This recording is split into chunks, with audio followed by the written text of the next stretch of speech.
I would love to say that we give every guest a welcome basket before check-in, but to be honest with where we're at, it's not reasonable. I think the biggest thing that we try to do that we know we can control is communication.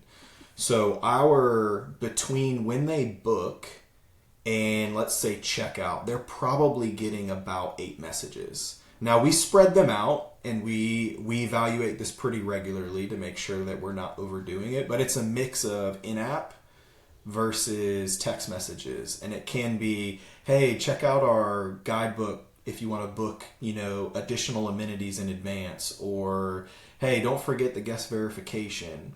We want to make sure we provide as much communication as possible. When we had those villas, the parking was tight, and so we literally listed pictures. This is your parking spot. This is where you park on this side. This is your parking spot on the other unit on this side. And I think that guests really, really appreciate that when they don't have to ask for anything. So that's our goal, is to make sure that guests don't have to ask, where is this? How do I do that? We want to make sure it's all in the guidebook or all available.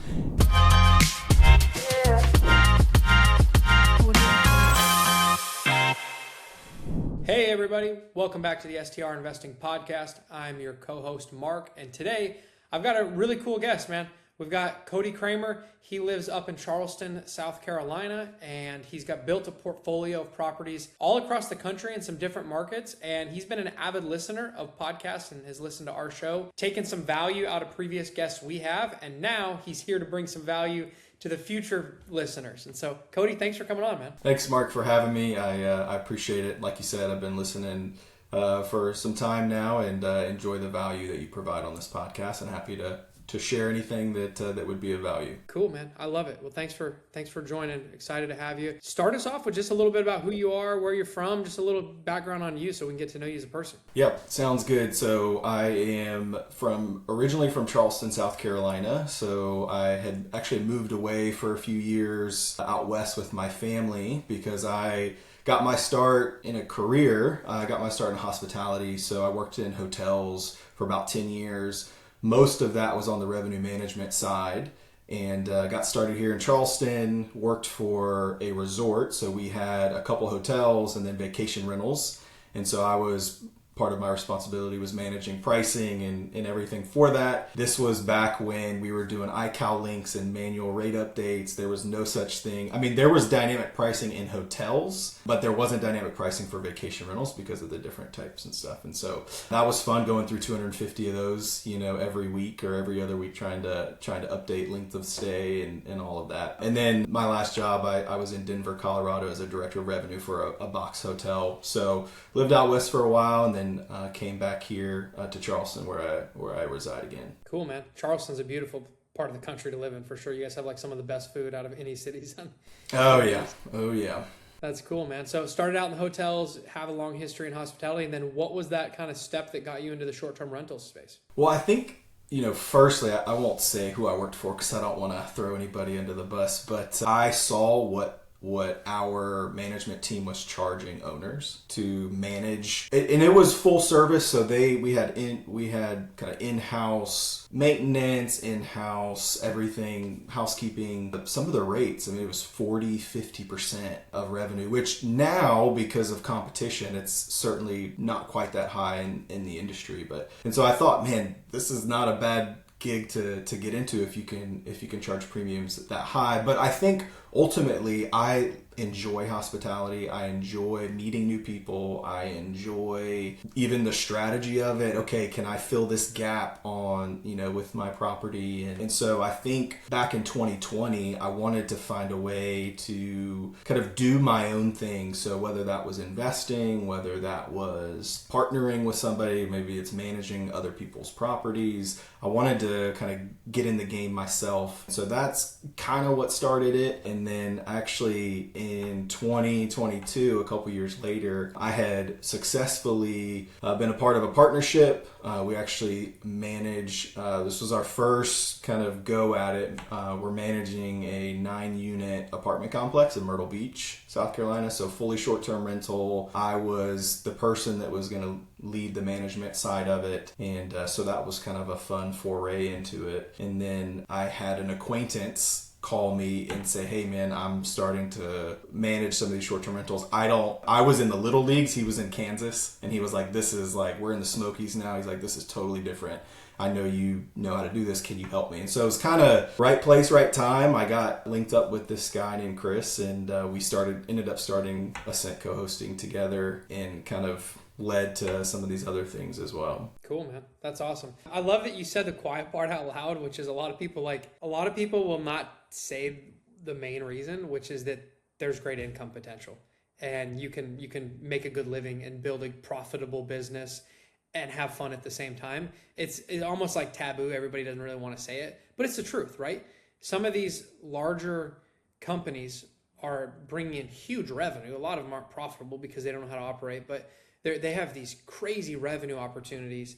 And for guys like me or you, where if you can get in and do it well and set up these operations, and you can make a good living. So good for you, man. That's awesome. And then of course you had the background in hospitality and you have fun doing it. Like before you got into the short-term rentals, you got a big family, you got a bunch of kids. Did you guys travel and use short-term rentals, or were you a hotel stayer as you were working in hotels? Yeah, so the breaking point for us was Thanksgiving in 2020. We had just had our third, and we had them about 18 months apart. So my oldest was only like 4, and we were visiting family in New Jersey, and we stayed at one of those like Candlewood suites. It's kind of like a suite with a hybrid kitchen, and we had a 2-queen bed. It's a tired ass kitchen. It's a microwave and a mini fridge. We don't want to call it a kitchen, but yeah, I got you. Yeah. And so we were staying in this, and so it had 2 queen beds, and then it had a pull out. Well, we had one in a crib that was in that room. Each of my kids had a queen bed because we didn't want to disturb them. Obviously, mom and dad wanted to have their own time, and so we slept on the pull out, and we were staying there for a week. And I was like, this is the last time we will ever stay in a hotel. And so from there, we have exclusively stayed in Airbnbs. We've done that internationally. We've done it locally. It's really the only way for us to travel as a family of 6. And so it makes a lot of sense for us. Yeah, I'm kind of in the same boat. My kids actually stayed in a hotel. We did it the reverse. My kids stayed in their very first hotel this last summer at my sister's wedding. We just had a night off before our flight left, and we stayed at the airport hotel. And when we walked in the room, my 5-year-old, she's like, Daddy, where's your kitchen? Where are you going to cook us breakfast? And she saw the little coffee maker. She's like, oh, you're going to make it over there. I was like, no, babe, we're going down to the restaurant. We're not cooking in this room. And then they were like, where are our rooms? Where's mommy's room? And I'm like, this is the room. We are all sleeping in this one room. And so I would say that there's a demographic of people, and it's a large demographic, who staying in short-term rentals is really your only option. Like, even if it's a quick travel and not a vacation, you just need a house, and not having everyone's own bedrooms and a bathroom and a kitchen and laundry and stuff. That's a nightmare when you have a big family. So that's super interesting. And then as you started to grow, did you guys start in Gatlinburg, or where was that first market that you tackled as a property manager? Yep. So it was pretty crazy. This was almost 2 years ago. So my acquaintance, Chris, who's now my business partner, he called me in March and was like, hey man, I've got a pipeline of properties that are coming in to manage, and we can dig into that a little bit more. I'll just finish this and say we had I want to say it was maybe 8 properties that were going to come live. These are like investors buying it and then wanting us to manage it. It was like 8 properties in 4 months or 5 months. And so we got a couple, I mean, you know how it is, closings delayed and this and that, you're doing remodels and all of that. So we got a couple at first, and then we ended up getting, I think 4 or 5 right around like Thanksgiving, maybe a little bit before. The way that we got synced up with these properties is we partnered with a financial advisor, a wealth advisor, and he was advising his clients, hey, for bonus depreciation purposes and even just other tax strategies in general, you need to buy a short-term rental or buy a cabin or property and then, use it as a short-term rental. And then if you don't want to manage it, we've got somebody that can manage it. So he provided a pretty good pipeline early on for people to contact us. I mean, we didn't even have a website. We didn't have anything. We was just, our name and our phone number. That was it. And I think when I think about opportunities in the short-term rental industry, those are little connections that anybody could make. And I want to go back to, if you don't mind, I want to go back to what you were saying about, generating revenue. And I think one of the reasons why I was interested in that is to create wealth for my family, right? But also, if anyone's ever worked in the hotel, it is low pay. I mean, it is low pay. And I didn't have income where I could just go buy my own short-term rental. And, I think sometimes when you listen to, podcasts and these sorts of things, you might think, everybody on there has all this money that they can throw at it. And some of them do. Some of them, they've done well. But I was never in that category. And so I thought about how can I generate additional revenue, and then I can go take down something myself or in a partnership. And so that was another reason why we got into that. But yeah, Smokies is where it started. And then it expanded into Destin and Panama City, the next city. And we're doing all of this remotely, which obviously created some challenges, but a lot of great learning opportunities for us, to be honest. That's really cool. You're absolutely right. Was that I think that the first property is always the hardest. The second, third, fourth, fifth, that's where you really are pinching and scraping and grinding and DIYing it.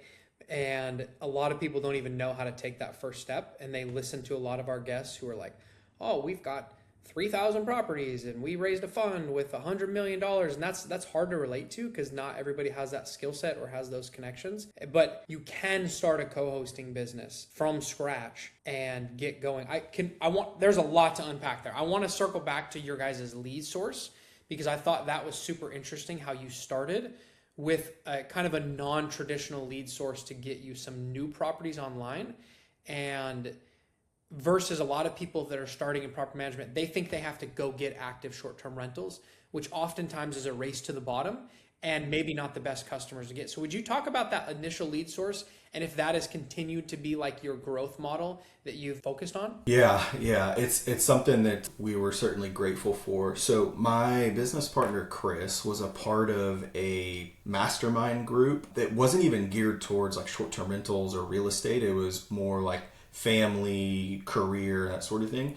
And through that connection, he talked to this financial advisor and they synced up, they had good synergy, and they both came up with the idea, hey, if I'm going to be, advising my clients to purchase these short-term rentals, I don't want to just hang them out to dry. And then, Chris is like, well, we can manage that for you. It's almost like a, hand off. You know how like in the real estate industry, it's like, you've got your agents and then they say, oh, I've got a property management company. I can just, manage it for you. It's sort of like that. So much easier to do business with word of mouth where like, hey, who do you recommend? And so having that is really powerful. Yep. And so there was a pipeline, I want to say and we've gotten up to, and we'll probably talk about this in a little bit, we've gotten up to 40 properties. We've had a few change hands, a really large one change hands. And so we're back down to 30, but I would say like the first probably 10 were of this pipeline with this financial advisor. And then from there, we just started making connections, to other people in other areas, other markets, and we're able to grow that way. Yeah, that's really cool, man. I love that. And so have you thought that that's going to be a strategy you're going to focus on going and building more relationships like that in the future to help you continue to kind of feed that funnel? Yeah, I think, to be transparent, I think we're in that place where, it was so much so fast, which we were grateful for and, taught us a lot, all those things. It was so much so fast that pipeline has shifted. It's not quite what it was. I would say, especially, if anyone's actively managing this year or even the last, 14, 16 months, like the market's just a bit different. It's just a bit different. It's competitive, obviously, but, we're seeing changes in ADRs and occupancies and various variables. I would say the biggest one is probably booking lead time. I mean, that has shrunk so far that it's really hard to know when someone's going to book. And, you used to count on a particular booking window. And so we've had to really expand how we want to grow. Because we don't want to get to 400 doors or 300 doors. I think you lose some of the white glove service if you do it that way. But I do think we need to mitigate some of the natural transitions in ownership. And so actually, it's probably a good segue. One of the other partnerships or connections we had is there's this 10-unit complex. You might know it since you're in the area. There's this 10-unit complex in Panama City Beach, Florida, the villas at Laguna Beach. And my partner and I we were trying to figure out how we could structure a deal to actually buy these. And these are, I mean, the purchase price was listed. I mean, you never know what you're going to get for it, but the purchase price listed was like $14 million. And so we were like, can we put some investors together? Like, we know the area. We'd already had a few properties. And we're going through the process. We found a couple big fish that we were gonna present to and try to get some funds for the down payment. I mean, it's directly across the street from the beach. 5 bedrooms. They're really tall. They've got a rooftop, like party deck. And, we thought we could do a good job managing it.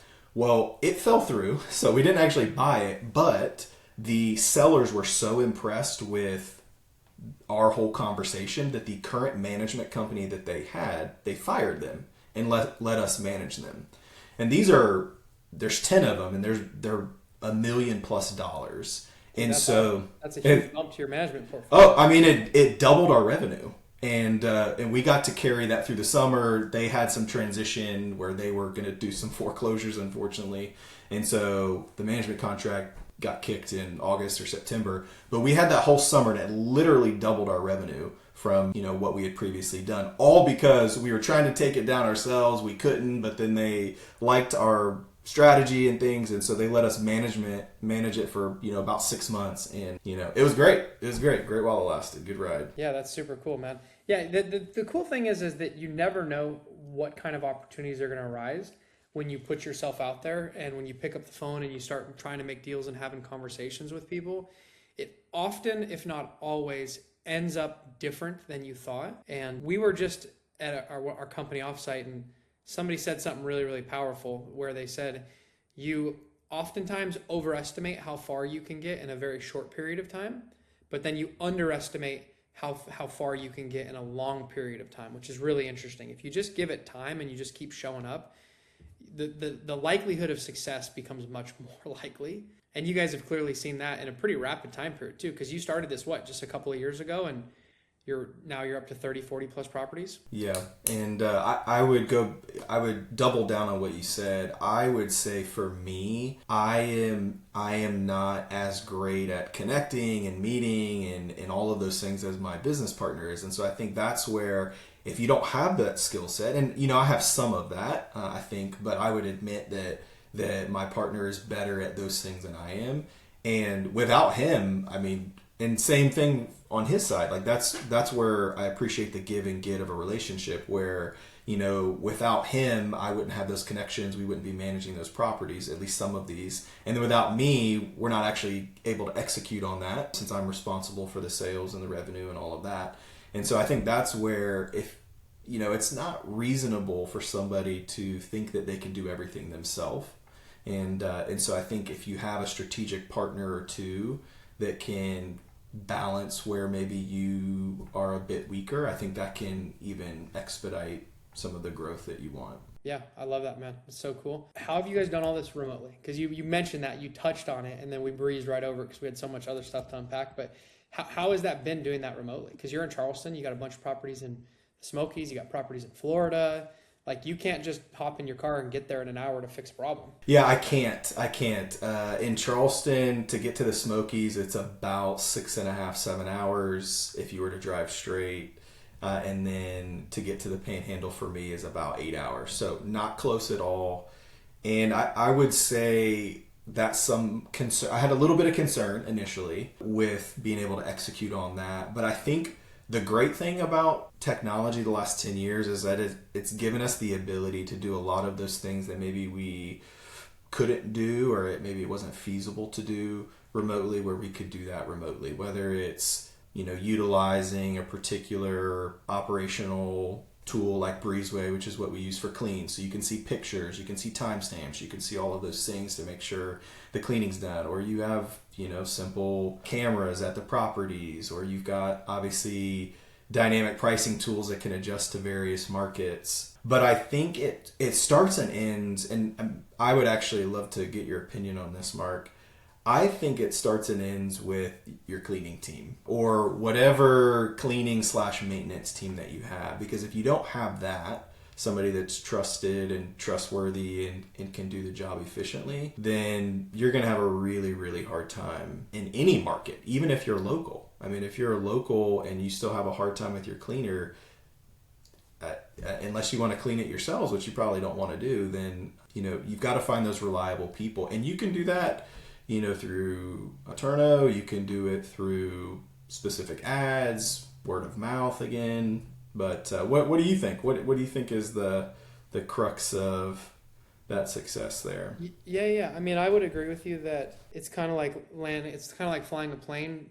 Short-term rental stays, the takeoff, which is the check-in, and then the landing, which is the checkout, are the two most important things, and what people remember. And yes, the crux is definitely having a great cleaning crew, a handyman that can be there quickly to handle problems, and making sure that property, just having kind of owner's eyes, people that actually care about your properties and want to make sure that they look really nice for the next guest. How do you guys kind of vet through those, build those relationships with people that you trust, and then how do you maintain them? Yeah, I was going to say one caveat to doing that remotely is I would encourage, so here is our strategy in kind of two pieces. One is we don't want to go into a new market where it's just one property, because we've already expanded to 3 markets, right? Myrtle Beach, Panama City, Destin, and then the Smokies. We don't want to expand to another market if it's just one property. It's not a great use of our time or resources. You have to find a new cleaner for one as you do for 10 or 5. And so we would rather go into a market with 3, 4, or 5. And so I think you've got to kind of play with that. Obviously, you don't want to turn down new business, but again, it really depends on what that particular property is. But the other thing is, I wish we had done it at the beginning, but we didn't. It took a little while. But I would visit every unit that you have. I would do that during the onboarding, pre-onboarding. You could have it, if you're a co-host, you could have it as part of your listing fee. Hey, it's going to be $2,000 and it's going to include travel to your place and back. You could stay there, obviously for free, hopefully. But I would walk every unit. And again, early on, we didn't get to do that. Like, we went in, we started in May of 22, I think, or 23. And I went and saw a few properties in, later that month. But in the Smokies, it's almost impossible to see every property in one day because it takes 45 minutes to get to any property.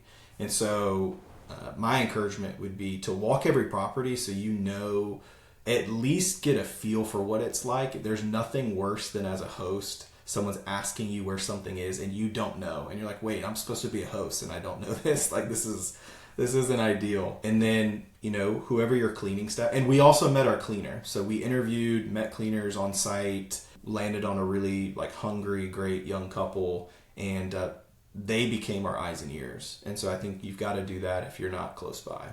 Yeah, I love that, man. Super important, super powerful. Would you recommend staying in your properties and spending a night or two as if you were a guest, or do you think just a visit's enough? Well, I think it's a case by case. Ideally, yes, you would stay, but in our case, we couldn't, because we brought on 8 properties in such a short time that we would either have to make several trips or we would have to stay for 10 days and then stay a night in each property, which just, it doesn't make for an easy experience. It makes sense, man. You're bringing on a lot of properties at once. It totally makes sense. But if you can, that's optimal.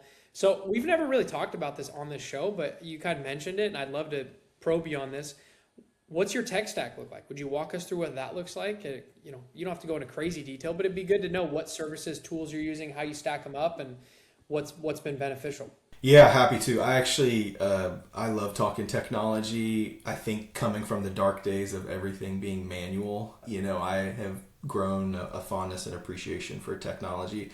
But I've also, man, blood, sweat, and tears trying to figure out the right technology for us. You don't want too much, you don't want too little. And so for us, we use Hostaway as our PMS. Some say they're a little bit pricey. I've looked at everything. I personally don't like the interface of OwnerRes. It's just a bit clunky to me, even though they have great integrations and a decent price. I think Guesty's a bit too expensive. But I think Hostaway, it's a good sweet spot for us. They give you, escalators if you have a certain number of properties, but they've got a lot of good connections. So we use them. We started with Hospitable, which was great.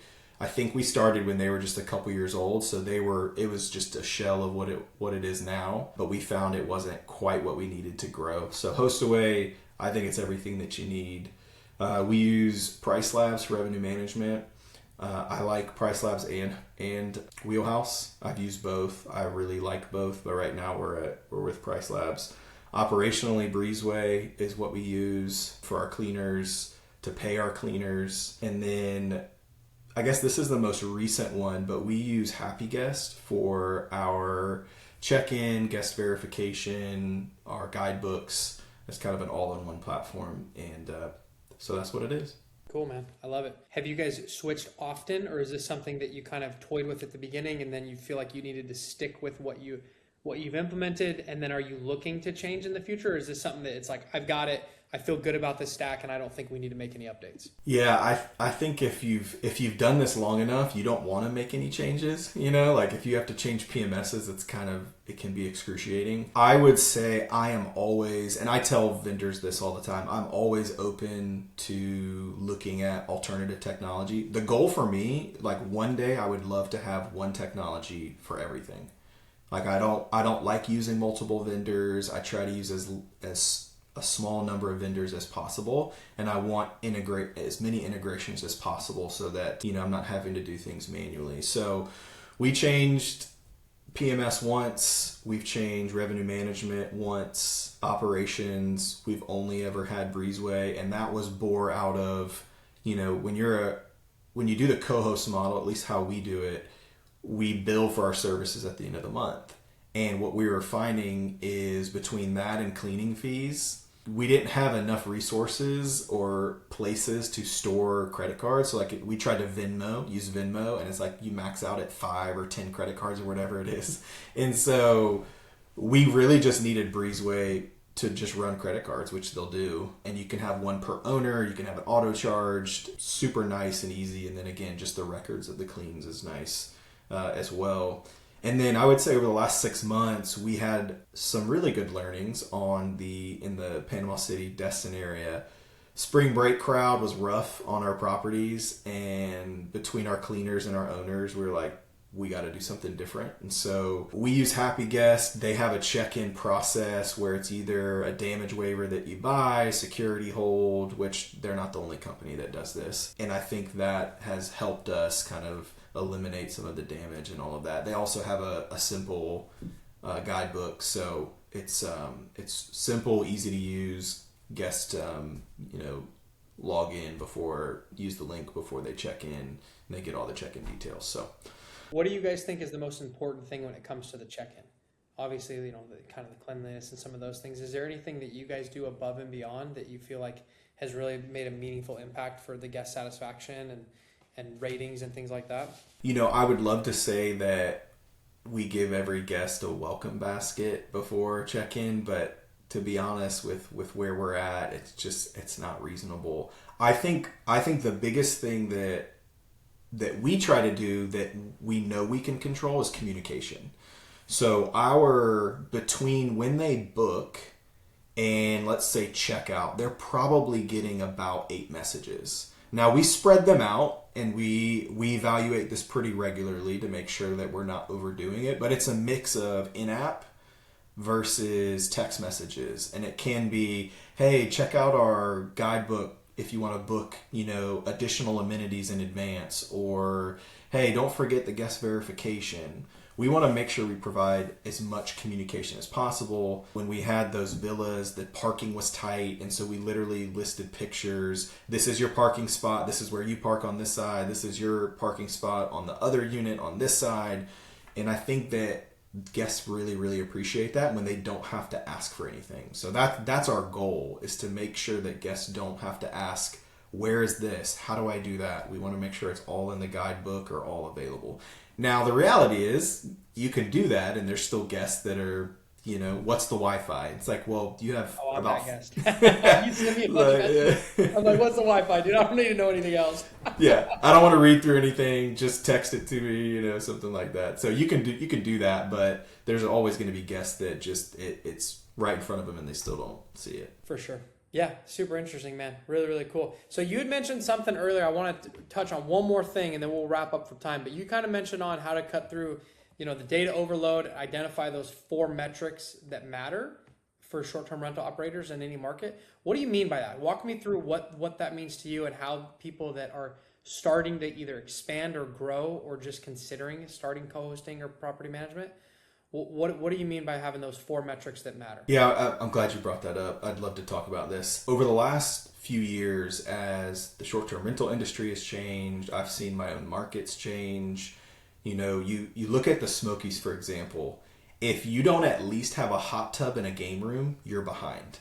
It wasn't like that 5 years ago. It was, if you had a hot tub, great. If you had a game room, wow, amazing.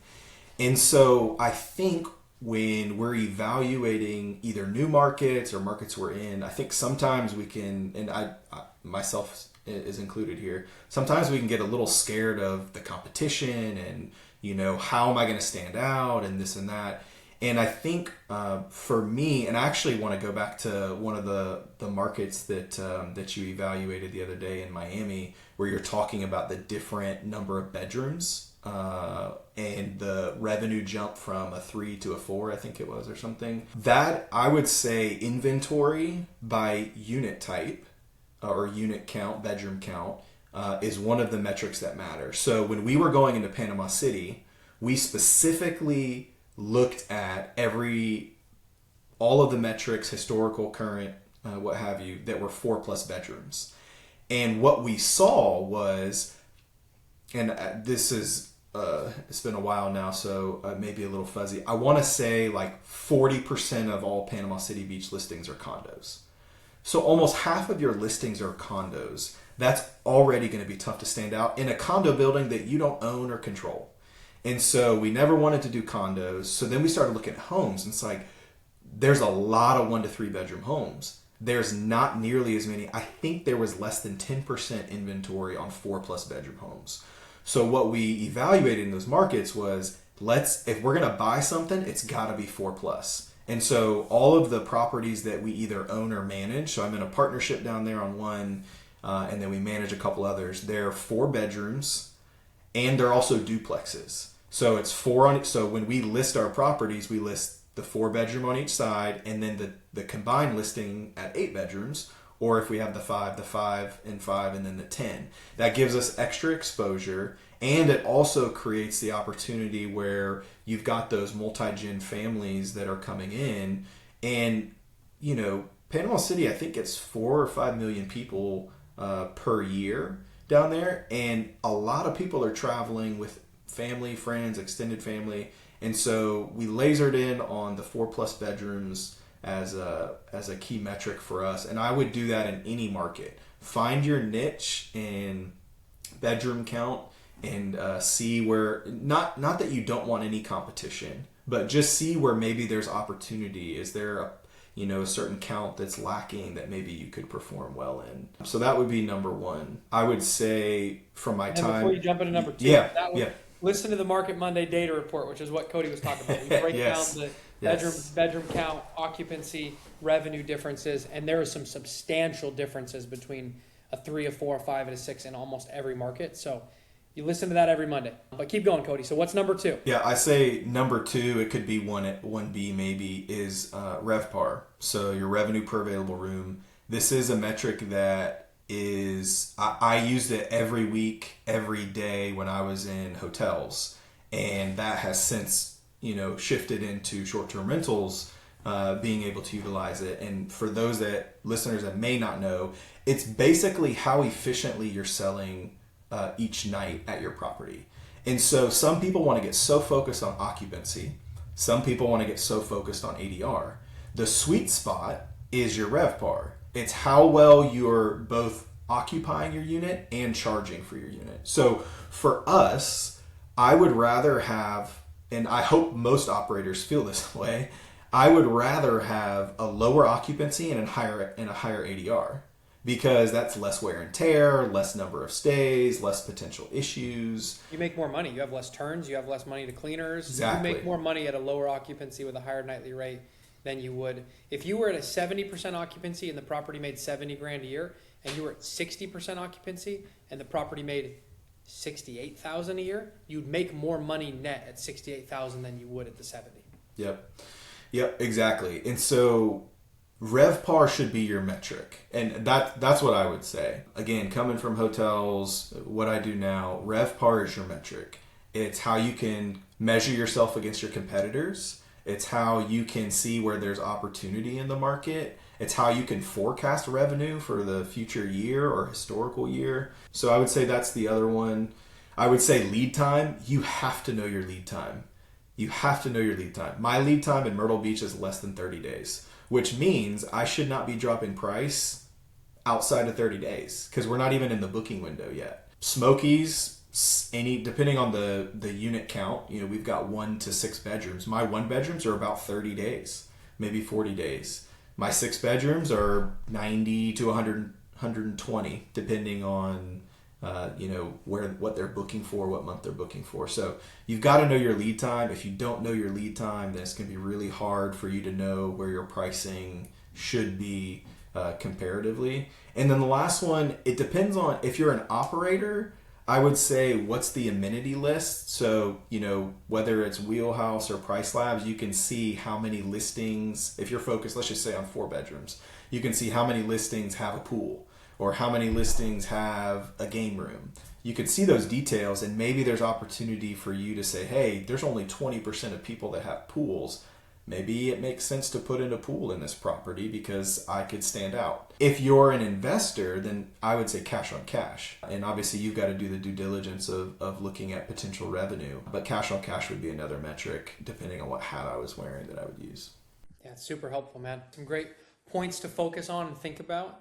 And I think that instead of just going out and trying to get as much business as you can, as many properties under management as you can, if you take that type of strategy and you're real strategic about it, you're going to live a much better quality of life. And quite frankly, you're probably going to have a more profitable business than just spraying and praying, right? And just getting as many properties as you can. Because there's properties you don't want, and there's other properties that just don't make sense for your portfolio. So any final parting wisdom, man? I've really enjoyed having you on. It's been fun. And we're recording this right before Christmas. So everybody listening to this is probably right at the new year. And they're kicking it into gear and they're ready to hit their goals. And anything else you want to leave people with? Yeah, I would just, I wanted to say this one last thing, only because I'm coming up on like a year anniversary of this. So this time last year, my business partner and I, it was just he and I in the business. We're running around with, we didn't know what we were doing. We had, I think, maybe 10 properties at the time. And our phones are blowing up on Thanksgiving and Christmas because both instances, we had a particular property in the Smokies that had an issue with ladybugs, and so it was like an infestation that was coming in both of those, literally like over both of those holidays. And so I remember being on the phone Thanksgiving, Christmas. I remember feeling the angst of like, man, I don't want to do this. This is too hard, and all of those things. And so the reason I bring that up is since then we've hired strategically. Now it's contract work, so it's I wouldn't say we're big enough yet necessarily to have a bunch of full-time staff. It's my business partner and I, and then we have some strategic partners that we utilize to help carry the load. And does it cut into our profit? Sure, but it also gives us a much better quality of life. And just like you said, Mark, it's going to help sustain you. If this is a marathon, right? It's not a race. And so in the short term, it may hamper some of those things, but in the long term, this sets us up to really be able to grow how we want to grow, be able to do it methodically, be able to do it at our own pace and not burn out. Because I promise you, last Christmas and Thanksgiving, we were like done. We're like, we can't do this another Christmas. Thanksgiving is too much. So yep. And now it's the week before Christmas or a couple days before Christmas, and you're on podcast, man. So you guys have clearly relieved some of the pressure, and then you get to focus on the best use of your time, which is probably growing, scaling your business, not necessarily dealing with ladybug infestations or 2 a.m. phone calls. I can't get in the front door. What's the door code, right? Exactly. So, exactly. Cool, man. Well, Cody, thanks for coming on. We're super glad to have you. How can people find you if they want to reach out? I appreciate that. So our website is ascentcohosting.com, but please feel free to reach out to me directly, Cody, so CODY, at ascentcohosting.com. Well, Cody, we'll drop your email, and we'll drop the link to your website in the show notes. So if anybody's listening in, thanks for being part of the STR investing community, Cody. Thanks for listening in, guys. Please make sure you like, share, subscribe. Listen in next Monday for another Monday Market Data Report, and check us out every Friday for a special guest. Thanks, Cody. Thanks, Mark.